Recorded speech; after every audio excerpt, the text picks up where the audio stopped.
So welcome everybody to another Smart Solutions Showcase webinar.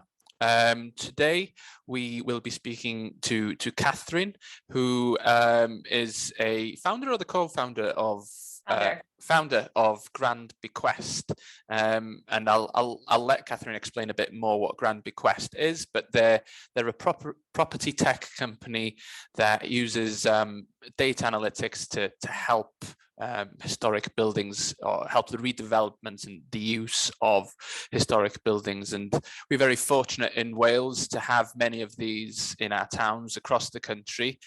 So when I came across Grand Bequest, I thought, let's just have a webinar to hear more about the company, to hear more about what you do. I know that you're based in Scotland, another country who is very fortunate to have beautiful historic buildings. Absolutely. Yeah, so I guess I'll hand it over to you now then, Catherine. And then, like I said, if anybody's got any questions throughout the webinar, just pop them in the chat and I'll make sure that they get asked at the end. Sounds great. All right, do you want me to share my screens on my PowerPoint here? Yep. That up. Go ahead. Perfect. Can you see that all right? Yeah, I can see it fine. All right, perfect. So like Tomas said, my name is Catherine Gunderson. I am founder of Grand Bequest. We are a technology startup trying to help get all of these beautiful buildings back into use. And so what we are going to talk about today is just giving you a quick introduction to the type of data that we're looking at and how we're trying to approach this problem in a new and exciting way. So let's get this slide going. There we go.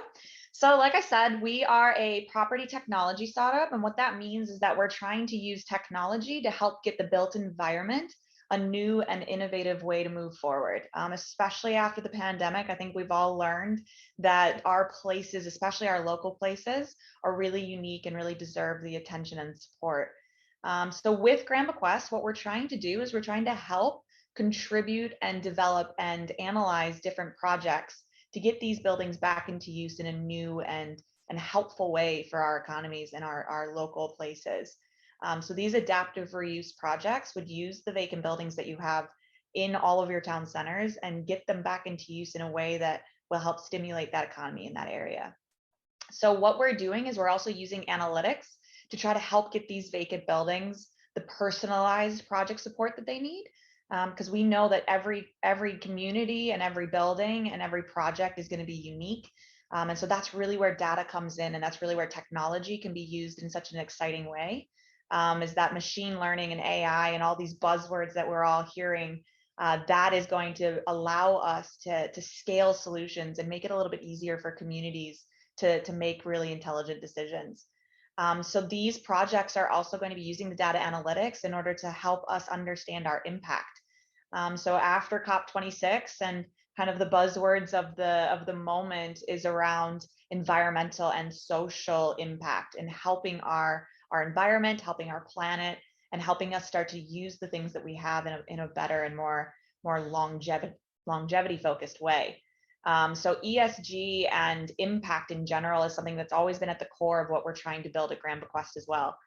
Exciting news is we just actually got our B Corp certification. So if you guys don't know what that is, that's a certification process that companies go through to show that they really truly are trying to support environmental and social impact in a positive way. So that was a really exciting thing for our team that we just successfully completed. What we're also acknowledging is the fact that a lot of the reason that these buildings aren't in use is the fact that the funding tends to be an issue.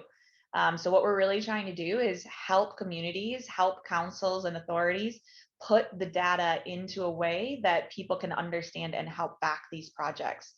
So there's a lot of government programs out there that are specifically trying to help our town centers, especially our high streets. And our projects like this are perfect examples of where that funding should go. But sometimes our communities and people leading these projects just don't have the ability to get those numbers and get those applications done in a way that they are successful in getting that funding. So we're trying really hard to get technology in place to help make that process a little bit easier for everybody. Because the ultimate goal is that we just want to help save these buildings and get them back into use sooner, cheaper, and hopefully greener at the same time. So what that also means is most people always wonder, why do we even want to save these buildings?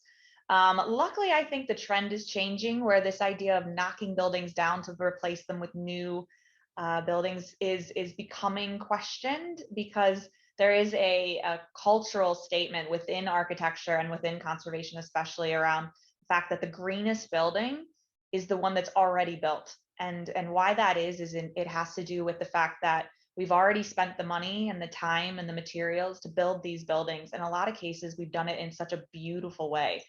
But these buildings have had something happen to them, some ownership issue, some finance issue, some damage, and they need a little bit of help to get back into use. So that still means that they really are a green and viable opportunity for us to kind of use innovative thinking to get them back into use. Also, another thing that a lot of us seem to not be able to understand when we look at these buildings is that what's happening due to climate change is that these buildings are actually deteriorating faster than ever before. So we've almost, here in the UK, as you can tell with my American accent, here in the UK, there seems to be this understanding that these buildings have always been there and they're always going to be there, but that's not really the case. They're actually falling down and being demolished faster than ever before. And so this really is the time for us to start making strategic plans and trying to use technology to bring those projects forward. Also, as most of you probably know, these are expensive projects and the costs don't go down. There's an example story here in Scotland that the building was vacant in the 80s and they needed about £800,000. They didn't invest in it, they didn't do it. They waited another 10 years, got another assessment done. They needed about 2 to 3 million.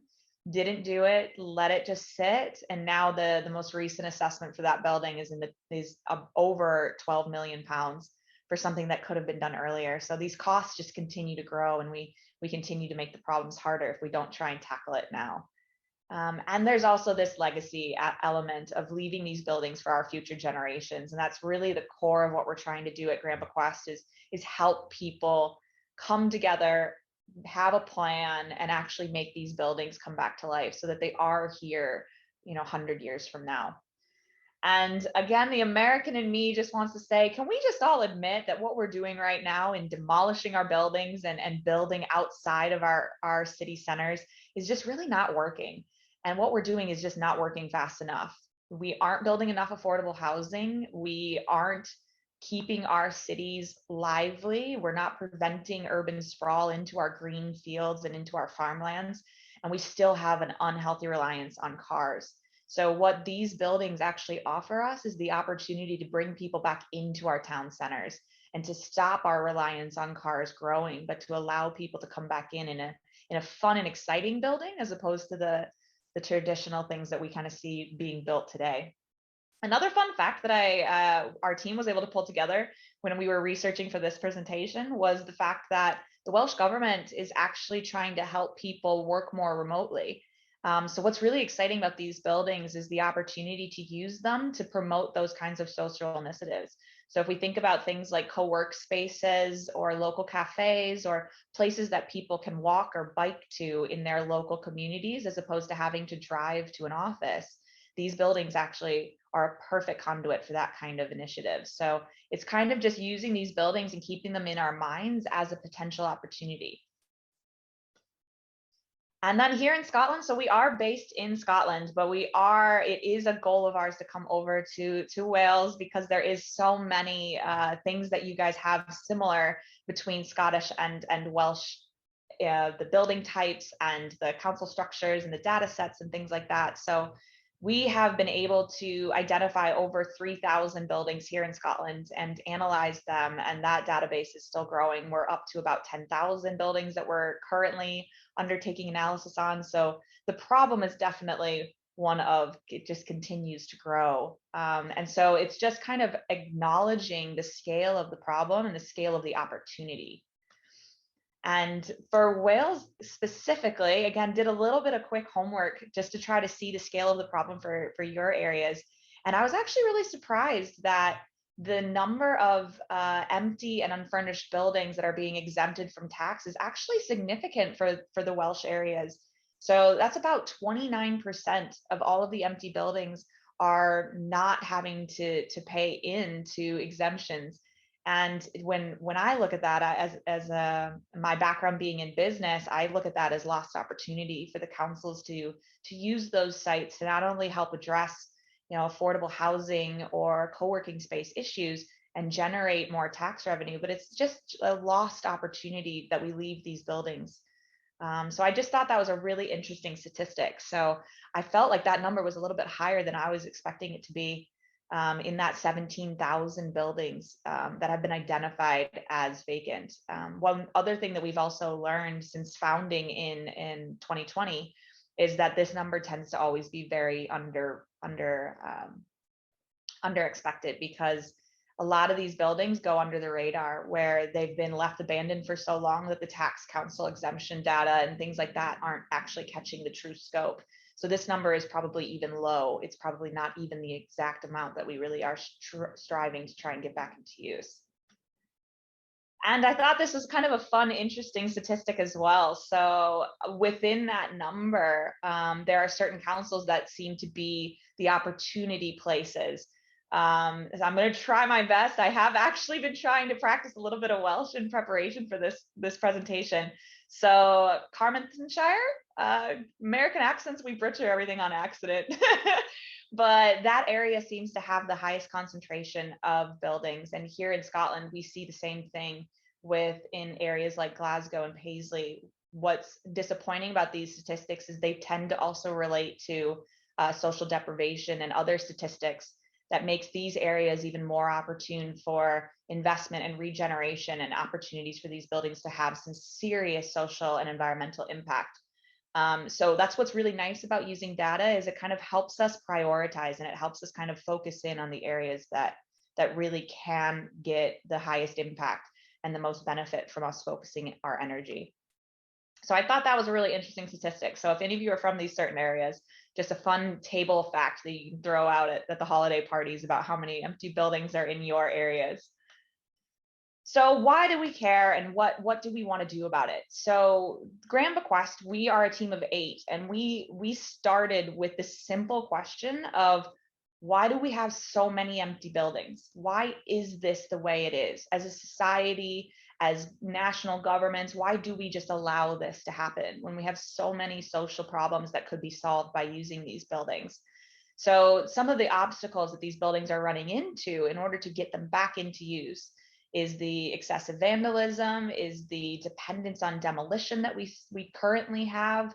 It's a very exhausting and lengthy and complex problem to get through to get these buildings moving.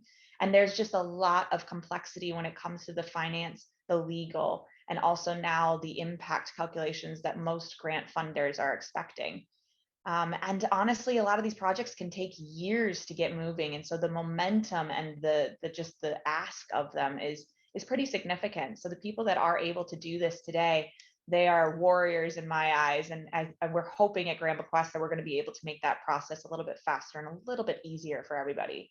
So what we're trying to do is we're trying to make this process more transparent, less complexity and more simplicity. And we're trying to help people have access to the information that they need to understand what is wrong with that building and how can I help.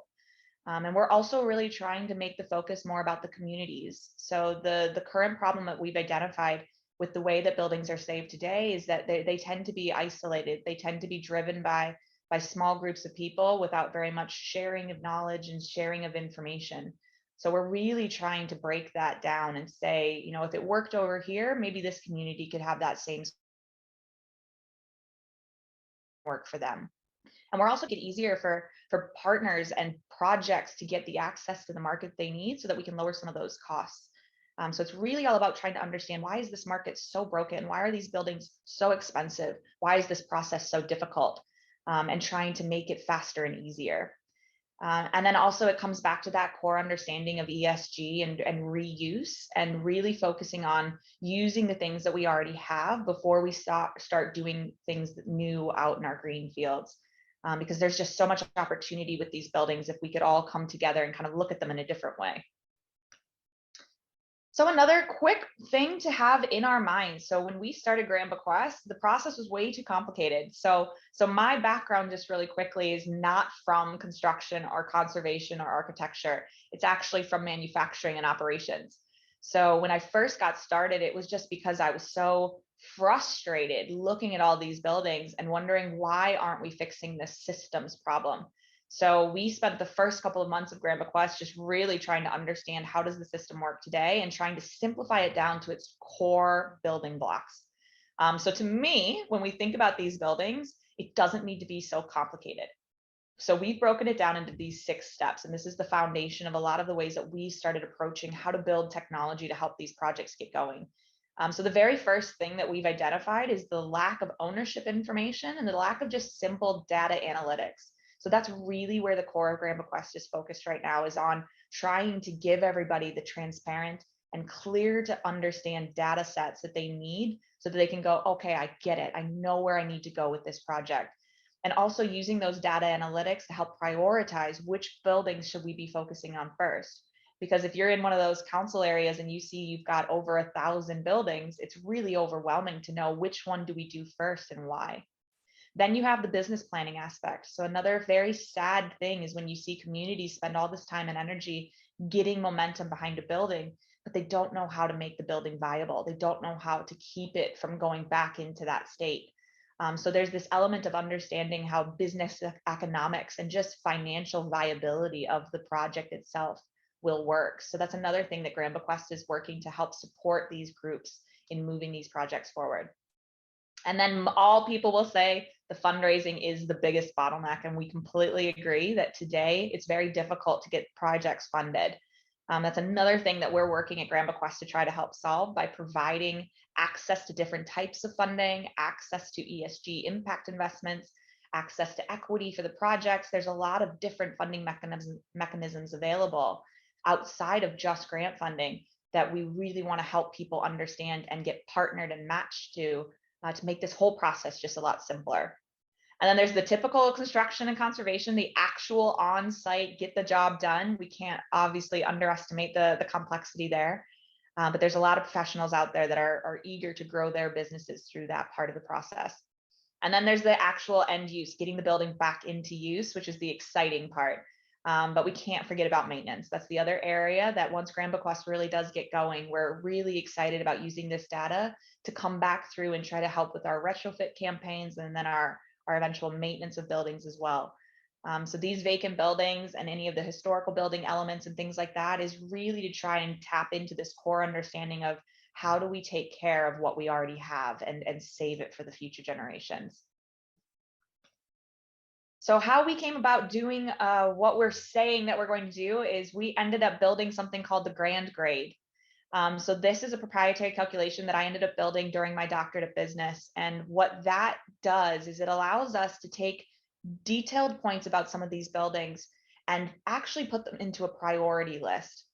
So we can actually use data analytics and use data in a really exciting way to try to give us that clarity. So these colorful little charts are just some of the data that I did last year for buildings here in Scotland. So we did over 3,000 roughly buildings through that run, and now we're also focusing on doing an additional 7,000. So it's a really exciting opportunity for us to kind of use data in a helpful way to kind of give us a little bit more clarity around which buildings do we focus on and why. And I thought it would be really interesting for you guys to kind of understand a little bit more about how that calculation came together. So we actually started by taking 4 core criteria. We focused in on financial sustainability, social benefit, adaptability, and cultural significance. So all of those 4 criteria come from different points about those buildings, such as if it's listed, if it's in a protected conservation area, if it has a famous architect, how does the local community feel about the building? There's a lot of qualitative and quantitative, or numbers based and more emotional based or interview based or things like that, feeding this calculation. And it's definitely growing and adapting as we continue to get more and more partners and more data into the system. And this is also based on using expert survey results around how do we prioritize all of these things. So my research came back to show that experts within conservation here in Scotland And maybe we even redo this for Wales and see what the numbers look like for your area. But what that came back with is about 40 or 39% weighting on financial sustainability, which is understandable if we think about that these buildings really do need to be able to sustain themselves if they're really deserving of our attention and our energy to get them back into use. But then we also need to make sure that the social benefit is there. We don't want to put a lot of energy into a building that won't help our local communities.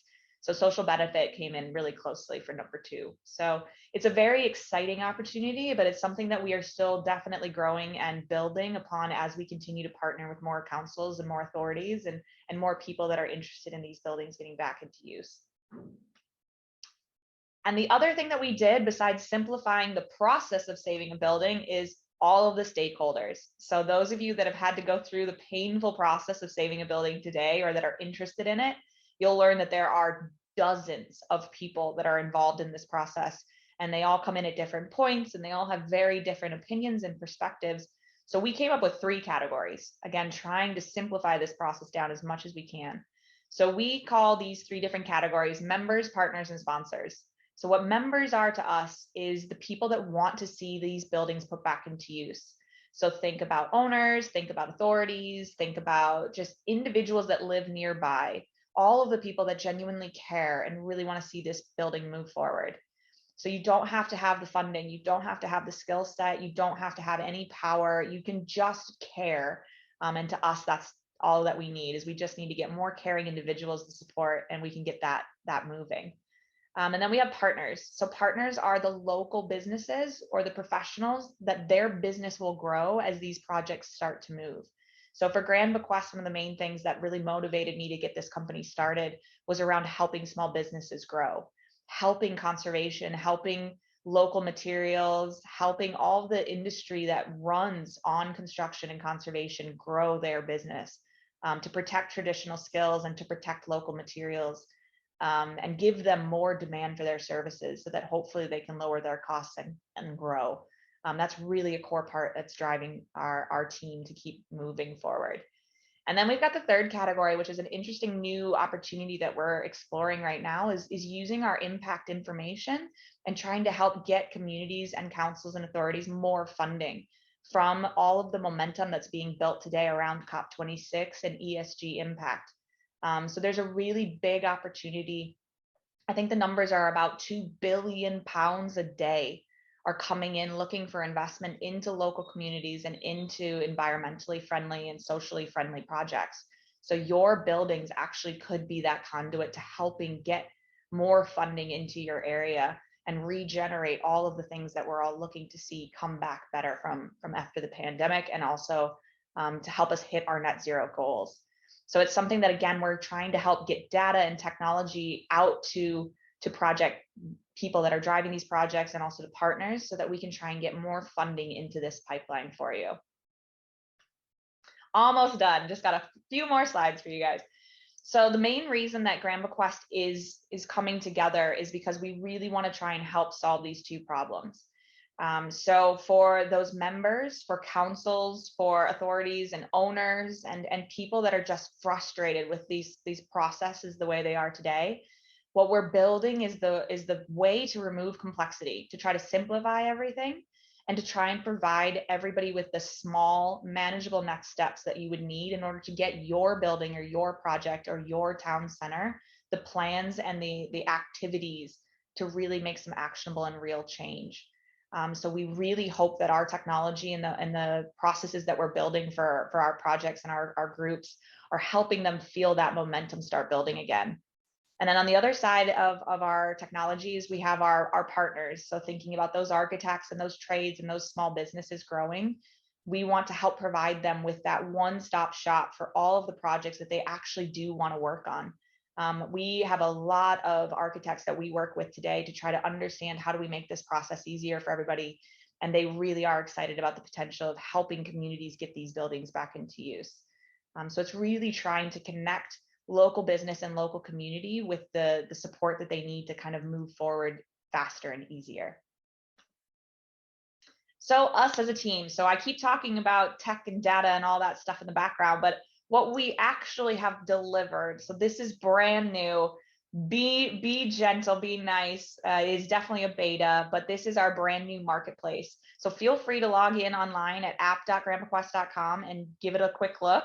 It literally went live a few weeks ago, so it's definitely still got a couple loving bugs running around. But the idea behind this is to try and give those communities and those small businesses a place to see the potential buildings that are in their area. And what we're also really trying to do is to give people a place where they can comment, tell us about your building, tell us what you want that building to be used for. What do you remember that building being?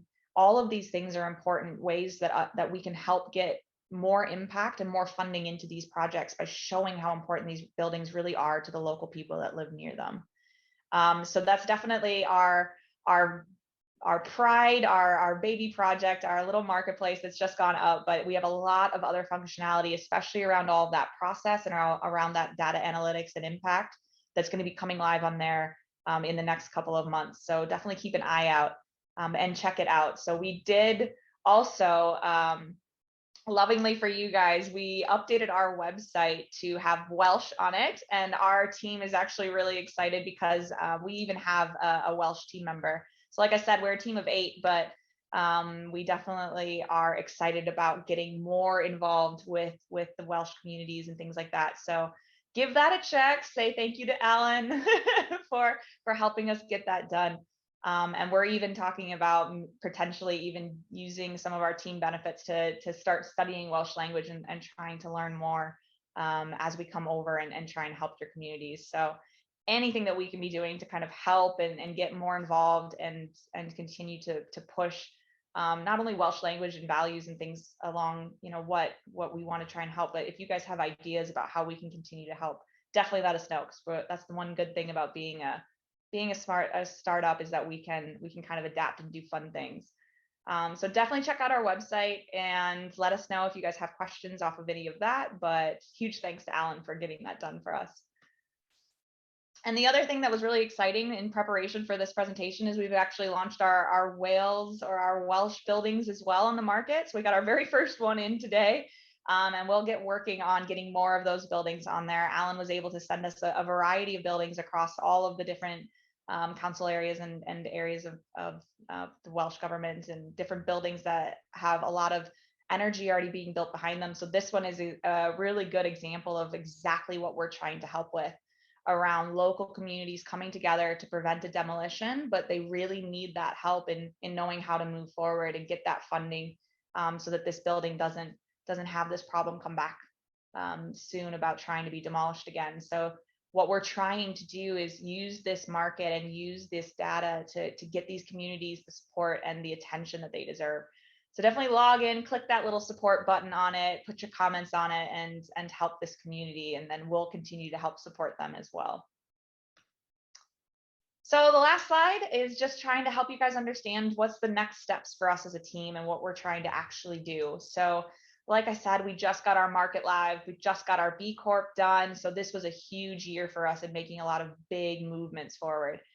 What 2022 looks like for us, though, is coming over to Wales. It's been a goal for our team, and that's another reason why we're doing this opportunity here is to try to help you guys understand how we can help. So this is a quick insider example into some of the processes that we're doing internally as far as our technology goes. So what we're doing is we are taking this complicated process of getting a building moving, or what we would call a bequest, which is just an empty or vacant building that somebody has discovered. So we don't eliminate options from, only if it's listed or only if it has some kind of special architect or anything like that. It's any building that's empty that the community wants to see put back into use, or that the authority would love to stop having to pay for vandalism callouts or fire issues and arson and things like that. So bequests to us are just things that we're trying to help that community get live on our market. And then what we're also trying to do is help them get some kind of plan put in place and some kind of buzz generated so they can get some more support from locals and even people distantly through social media and website generation and things like that. And then we go through the process of trying to help these projects create what we call a champion. So again, a champion doesn't have to be somebody that has the power or the skills or the funding. It's just somebody that cares and really wants to drive that project forward. So we're really trying to focus in on the community and focus in on what communities and local people really want these buildings to be used for, and use that to drive the project.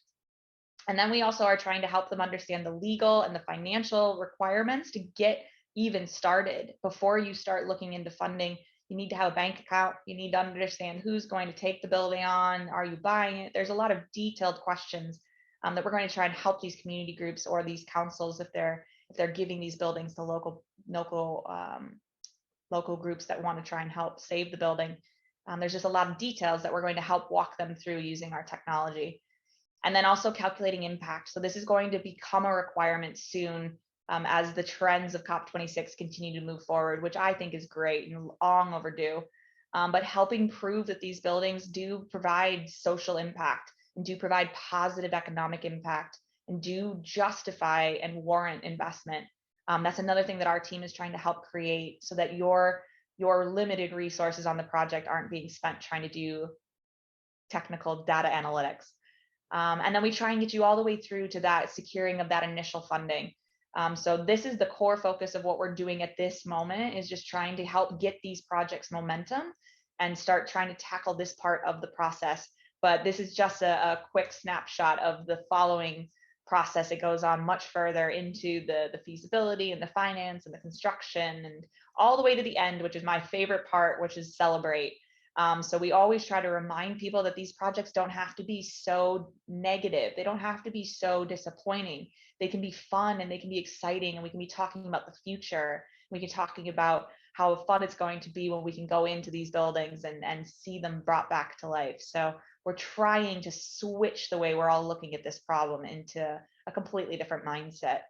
So this was just hopefully a way for you guys to understand a little bit more about us. And so if you would like our help, some of the things that we're actively working on with other local projects here in Scotland is helping them calculate their grand grade. So giving them a quick understanding of where their building stacks up compared to other buildings around them. So that gives them a little bit more power in those conversations. And also helping you calculate impact and the potential revenue opportunities. So running those financials and running those feasibilities, we're definitely here to help do that. And also helping community groups or authorities find funding for their buildings and come together with those project ideas. That's really what our team is here to do. So it's a passion project for a lot of us, but we're hopefully helping solve some major hurdles to try and get these buildings back into use.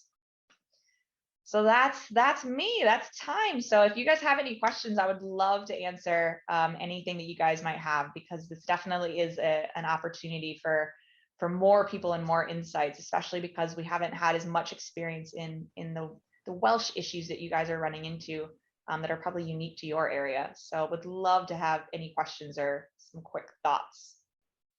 Well, thank you very much, Catherine. Just to make the audience aware, like I initially met Catherine. We've met a few times, haven't we? And yeah, you've been very excited for this opportunity. Absolutely. To talk to the people of Wales, and it was great to see that the website, thanks to Alan, has also got a Welsh translation in it. And I noticed in one of the slides that Alan is actually from the Isle of Anglesey, where I'm based as well. I didn't know that. Yeah, so that's great. So I'm sure that Alan is aware of some of the empty buildings that we do have on the island as well. Absolutely. I think, you know, having listened to your webinar and having had discussions before, Grand Bequest is sometimes people are afraid or don't know if it's their responsibility to maybe engage with a company like Grand Bequest. But I think in one of the slides you showed you've got 3 people who you mainly work with. You've got your members, your partners, and your sponsors. And sometimes it just takes one individual from a town, like you called them a champion, to just start that conversation, doesn't it? Absolutely. That's exactly correct. Because I think that's the exciting part about trying to look at this problem in a completely new way, is that most people are frustrated and they're very disappointed that something isn't being done for that building, that church, that town hall, that pub, whatever the case may be. And And what we're trying to build is the opportunity for, it doesn't matter if you know who the owner is, it doesn't matter if you have money, it doesn't matter if you come from that world. You know, our team is from all over the place. We're all different backgrounds, and we're trying to help people understand that if you're a local that cares, or even if you don't live from that area but you just care about that building, we're trying to build that place for here's the next steps, here's how you can help. And so it's really trying to remove the fear and remove the complexity and just say, these are buildings that need somebody to drive this project. And if you're willing to be that person, then we're going to be here to try and help you move that forward. So what's really exciting as well is the opportunity for authorities and for councils and for people that are within places that tend to have a lot of buildings. So here in Scotland, roughly about 40% of the vacant buildings that we're trying to deal with are publicly owned assets, are buildings that there is no identified owner, or there is the council that owns that site but just has no drive to do anything with it. And so that's another area where we're trying to help communities say, you know, these are the buildings we care about and this is why, and give them the data that they need to make those arguments to get the funding. And then we come in and we try and get the partners that will help them drive that project to completion. So it's really all about just people being able to raise their hand and say, hey, I care about this building and this is the one I would like us to focus on, and then kind of moving it forward from there. Yeah, and I think in terms of like the ambitions for the Smart Towns project, what we've noticed across the past years, you know, sometimes it's just having that one individual putting their thoughts on a piece of paper is sometimes more valuable than going to a local authority or a council and find out what their priorities might be, because it's really the people in those communities who really knows what matters to those communities, isn't it? I just know that we have got questions in the chat. So I'll start off with Isabel's question. So what is the average timescale for which you are engaged per building? Yeah, I don't know if you can answer that one. Sure. Yeah. So we founded in February of 2020, and then COVID hit days later. So my timing is just amazing. So what we've done is we have roughly 7 different pilot project buildings that we're actively working on right now. So because this is really a startup momentum building exercise, we're going to be with these buildings as long as they need us. So as much as a building comes in, we're really using it as an opportunity to not only help the communities, even just ourselves as team members, but also to build out the technology so that we can help other buildings faster. So there really is no end point at this stage, as we're still learning and growing. And it's really an opportunity for us that it doesn't really matter where the project is in that phase. It can be a building that's already actively under construction. It can be a building that has an owner, has funding, has planning, is ready to go.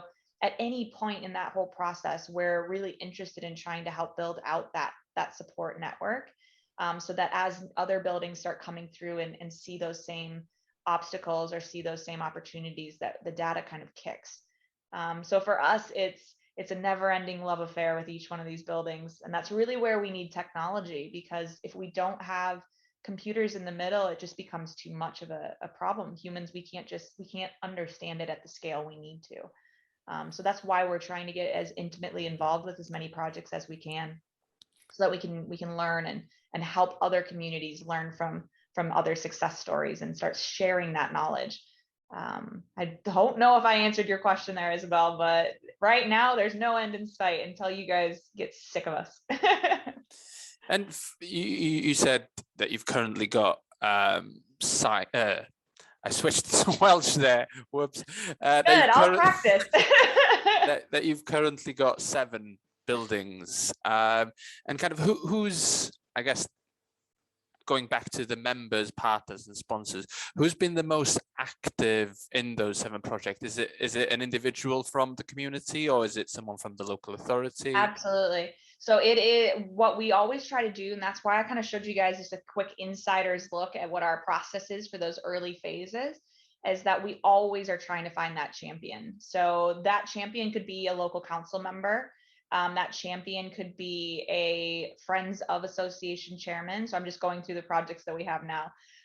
So we had a council member come to us and say, we've got all these buildings and we have all this funding opportunity, but we don't know what to do. So we've been helping them analyze the building stock that they have and help them come through with a prioritization. And we're now helping them apply for some of that funding. We also had a community group come to us that have spent 7 years trying to save one building in their local area. And I met with them on site, and within about an hour, they were like, it's like, we've been waiting for you. We really just need somebody to tell us, what do we need to do next step? You know, they're just so overwhelmed by the scale and the complexity that it's just trying to break it down into small manageable bites. And then the other category with the partners is the architects. We tend to see that in today's mindset, architects really do care and love a lot of these buildings, but they just don't have the capacity to champion those projects forward. They have a specific spot in this process, and they really need communities or the owners or the councils to help drive those projects. So for us, we really care to work especially with those champions or those councils of the owners, to really drive their project forward in a meaningful way. I don't think it's a question, but Clive in the audience has posted a link there to a chapel that is for sale in his county in Ceredigion. Well, we'll get it launched on the market for you. I did have a couple of more specific questions, but just wanted to give the audience an opportunity to put your questions, if you have any, in the chat as well. So I think you did answer this question in one of your slides, with the 4 categories, I believe, of data that you are interested in to kind of build that priority listing. Mm-hmm. You had the financial sustainability, the social benefits, but I was interested in knowing what is the data that you are working with? Absolutely. So we, especially for our initial run through with the Scottish buildings, we pulled together probably about 15 or 16 different data sets. So we're looking at things like census data. We're looking at things like social deprivation. We're looking at funding that area has received previously to try to put a little bit more emphasis on areas that aren't getting as much support. We're looking at information about the building stock itself. So seeing about areas that are protected, conservation areas, listing statuses. We're looking at also information about ages and job opportunities. We're looking at the building itself and seeing the size of it, the adaptability of the space. Is it in a very difficult location so that it might be a little bit more painful to get to? You know, different bits of information that we kind of throw into the calculation in different ways. It allows us to kind of play with that formula. So that formula is constantly growing and constantly changing as we go into different places where we might not have the same data sets available to us, or vice versa. If we have different data sets available in other areas, we're able to add it and manipulate it that way. So it's really flexible. It's really something that if we have different bits of information, I was even looking on the Welsh government website just this morning on the different types of data sets that you guys have available to you. And a lot of it is very similar to what we have here in Scotland. So it's just trying to get our hands on as much information and letting the systems and the computers do the thinking so that it can make recommendations, so that we as humans can take time to think about how we feel about buildings, how we want our buildings, and think about things that are a little bit more emotional and more driven by impact and by the types of places we really do want to live and work in. And then we feed that information in, and then the system can go from there. So it's really trying to take all the subjective and all of the frustration out of the process. So Clive, I'm sure, I'm just going to speak for you on this, but I'm sure it's really frustrating for that community. I don't even know anything about it, but I can probably tell you exactly what's happening. Is it's either going up for sale or up for demolition, or it's being destroyed over time just from lack of use and neglect and funding. And it's just really disappointing. And it's hard for local communities when they see their buildings and their own property values being pulled down by these sites. So it's really all about trying to use data to identify those opportunities and get the funding put where it needs to be put. Like, I get so frustrated when I heard from COP26 the trillions of dollars and pounds that are flushing around right now, and we just can't seem to find money for these types of projects, and that's just not acceptable. So we're trying to fix that problem. Yeah, and so yeah, it seems like you've got, well, for the 7 buildings in Scotland, you mentioned 15 data sources, and then is it a matter of trying to fit those data sources under the kind of 4 categories that you mentioned, and is that then the process of, okay, Yeah, you've got your data sets, they fit underneath this category, and then the machine learning then kind of uses its it's artificial brain. intelligence Yeah, to create that priority list of kind of what that's buildings the are start. most, yeah. Yeah, exactly. I mean, that's what's exciting about. I mean, Alan on our team is actually our AI engineer, so it's really all about the opportunities. That's just the start. I mean, right now we're even looking into using drone footage to lower the costs of surveying. We're looking into calculating the size of a building without even having to go to it using AI. So we're really trying to look at the entire process and say, why is it so complicated and expensive? And see where technology can eliminate that cost and that expense and that time. Because the amount of technology that's being built today, especially in property technology, is unbelievable. But nobody's using it except for Grand Bequest in this area, in trying to get our protected, our listed, our vacant buildings back into use. So that's where we're out there forming partnerships with these other technology companies, forming partnerships with data set providers, and trying to say, can we use this technology in this new way? But we're doing it only driven by community, and that's been an intentional decision in trying to say, here's a calculation, here's an idea. Do you guys like it? Do you agree? Are we missing things? You know, are buildings that you care about getting low grades? If so, why? Let's maybe tweak it. So it's really, that's why we did the marketplace, and that's why we're continuing to work personally with a lot of these community projects, is trying to learn more about what can we keep building and what can we keep doing to make this process easier. Yeah, so something you said, I think it was the first or second slide that really stuck with me throughout the webinar, was like the greenest buildings that you have are the ones that are there already. You've just mentioned that there's a lot of investment and focus on property technology to try and make our buildings more green, but actually restoring and redeveloping the ones that we do have that are vacant is the greenest option of So all. obvious. It's so frustrating, right?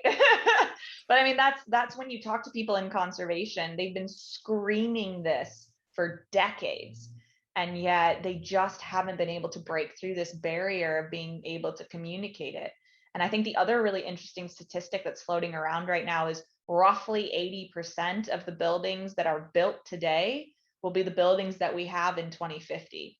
So all this talking about sensors and new buildings and, you know, all the things that we're hearing about when it comes to how we're going to make it to 2050 when it comes to greening our buildings isn't the right focus. Nobody wants to talk about the current buildings that we have, and how we need to stop demolishing buildings. We need to start thinking about materials in a more caring way, and we need to just come up with a plan. And so that's really what Grand Bequest is trying to do, is say, who wants to help us with that building? Great. What do you want? Let's see what happens. Let's pull together some information. Let's get you a little bit of support, and start seeing if we can start unpacking some of this complexity. So it really shouldn't be this hard. Like our little 6 steps. It's just, we got to find the numbers. We just got to go through the process, and we're trying to make this seem a little bit easier so that we can hit our 2050 goals. We have our buildings, we have the momentum, we have the money. We just aren't connecting the things, and that's what we're trying to use technology for, is just to bring it all together. Yeah, I know that Grand Bequest is much bigger than the priority listing that you showed on one of your slides, but I think what you've done there just really shouts out what we are trying to do as a project, is just to demonstrate how to make data-driven decisions. You know, how to use the data or data sets in ways that we can prioritize stuff and to make sure that the stuff we do prioritize is feasible and sustainable. Meaningful. Absolutely. That's exactly what we're trying to do. Is technology and data has all this negative connotation right now around GDPR and everything that's going on, but it can be used for really powerful, helpful things. So when we look at a social problem like affordable housing, we just don't have the solutions in place right now. We all know that. We know we're going in the wrong direction, and we know we're not building enough affordable housing. And yet our only solution in our minds is new construction, when we have thousands of beautiful, already available in our urban core buildings, and we're just leaving them empty. It just, from a logic standpoint, seems so silly to me. So it's about trying to come up with solutions. So the prioritization with the grand grades was the very first thing that we did, because coming from a manufacturing and operations background, if you don't have a plan that you're working towards, how do you know if you're going to succeed? How do you know where to put your energy? So it was really all around, let's just try something and see what it does. And what was really fun about it too is that we were able to play with the data in such a fun way that, we were able to take the scores and stress test it and say, what got the highest cultural significance? Let's see if this even makes sense. And so what we did was we showed the top results to local conservationists here in Scotland, and the very number one culturally significant building that came up, every single one of them agreed, yes, that is our most important vacant building. Like, without a doubt, they were all like, yep, we needed to save that one decades ago. So it's just a fun way to kind of bring people together and kind of change the conversation and focus the conversation a little bit more. Fantastic. Well, I know we are coming up to 1 o'clock, so I'll try to finish things up here. If you do have any more questions, please feel free to use the chat to ask them. Is it okay if you share the slides with me after? Oh, sure. And I'll share them with everybody who registered for today's webinar. Absolutely. Yeah, I'm not sure. I think Alan is in the lobby, but I'm not sure where you're based, Alan. But I'm in Nemspark on the island. If you ever fancy meet up, if you ever fancy coming in gyda'n, we can have a chat. I'd love to meet someone from the team in person. That'd be great. Yeah. Hey, and we're gonna come out to Wales soon. We're doing a team get together whenever this COVID stuff stops. So we'll be out there too. Great stuff. So I don't think there are any more questions. So I'm just gonna finish the webinar there. When I do click end, everybody will disappear. So thank you very much, Catherine, for your time today. Like I said, I'm going to share the slides and the recording of today's webinar. If you do have any questions, either for me or Catherine, I'm sure Catherine, you're happy for me to share your contact details as well. As you can tell, I love talking about this stuff, so yeah, no problem. You can either get in touch with me or contact Catherine as well. So thank you very much. Thank you everybody for coming to today's webinar, and hopefully we'll see you in the next one. Okay. Thanks, thank you. Diolch yn fawr. Thank you.